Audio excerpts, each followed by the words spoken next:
Hello, welcome to Art with Miss Ortiz. Today we are going to be talking about op art or optical art. Optical art is when an artist uses shape, color, pattern, and line to make things look like they're moving or they're blurred.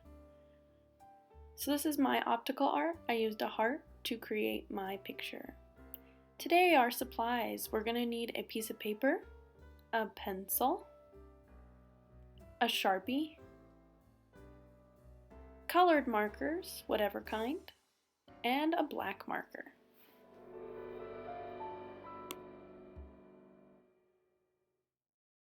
Alright, so to get started today, you're going to use a pencil. Make sure you're drawing nice and light. I'm actually going to use a Sharpie, so what you're going to do is probably use a pencil, and then you could trace over a Sharpie later. But you're going to take your pencil and you're going to draw a big shape in the middle of your paper. I did a heart. Now you can do whatever shape you want, but make sure it's big. Then the next thing we're going to do is we're going to take our pencil and we're going to draw vertical lines, almost like a grid. So a vertical line means that we're going from the top of our paper to the bottom of our paper. We're going up to down. Once you're done with that, you're going to take your pencil and make horizontal lines. Now, notice that mine are wavy. Yours don't have to be straight. You can make whatever line shapes you want. But horizontal means we're going from right to left or left to right. See how I created a grid form? Alright, so the next thing we're going to do is we're going to take our black Crayola marker and we're going to trace around the shape that we created. This will create a nice dark outline so you can see the shape while you're working, so you don't accidentally put one pattern into the other pattern. And once we're done with that, I'm going to take a Sharpie and I'm going to start filling in my boxes with patterns and shapes. So we don't want to fill the inside yet, we only want to fill around the outside. So we're going to start in the top corner with our first box, and I'm going to start drawing shapes. So I'm starting with hearts on this part. Then for the next part, I'm going to pick another pattern. So for the next part, I'm going to do zigzag lines. You want to pick an opposite pattern. Then you're just going to do the opposite. So if I did hearts in the last box, the next box will be zigzag.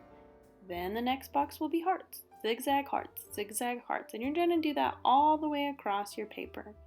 And once you finish those rows, you are going to do the next row. Now, I can't do zigzags right below zigzags, so below the zigzags I have to do hearts.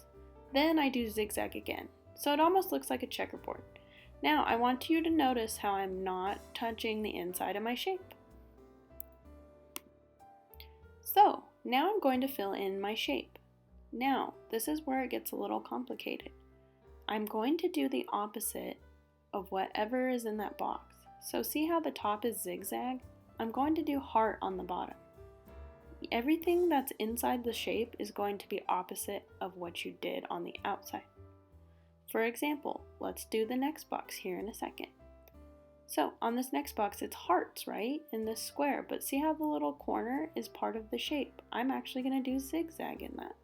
And then see how that is zigzag? I'm going to do heart in the corner. Once I get that top row filled out, and I did heart, zigzag, then I can just keep doing the pattern. So below my zigzag, I'm going to be doing a heart.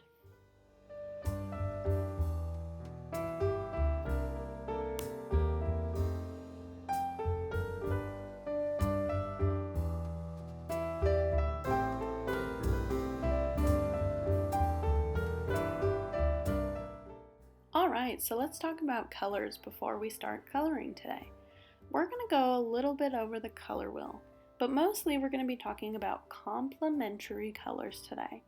So before we can even talk about complementary colors, we have to talk about the color wheel. So I'm drawing a quick color wheel here, and I'm going to start off with my primary colors, red, yellow, and blue. I'm going to color those in. Now red, yellow, and blue are the colors we use to create all other colors. So I can use red, yellow, and blue to mix other colors. So if I take red and yellow, I can get orange. So if I then take yellow and blue, I can mix the color green. And lastly, I can take red and blue and make the color violet. Once I've colored that in, I have created my entire color wheel.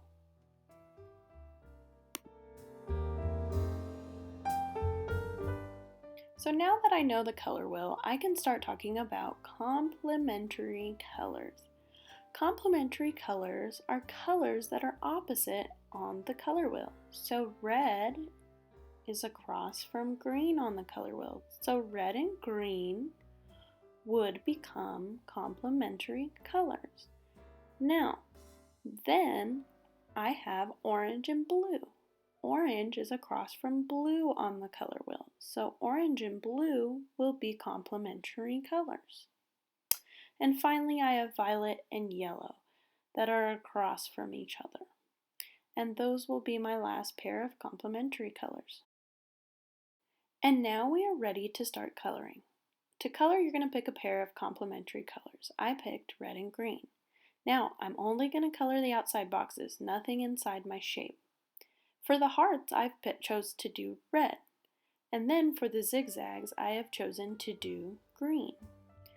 Remember, try to use the side of your marker instead of the tip. The side will give you a nice, thick line. So you want to kind of tilt your marker sideways as you're coloring. It will help you color nice and clean. Now, like I said, I'm going to fill in all the zigzags with green. So we're going to go red, green, red, green. It is a pattern. Now on the inside of my shape, I'm actually going to do the opposite. So zigzags are always green and hearts are always red. So it might not fit the box completely perfect, but that's okay. So here is my final piece. I used my complementary colors to create my piece. Thanks guys for watching, and I hope to see you soon. Have fun!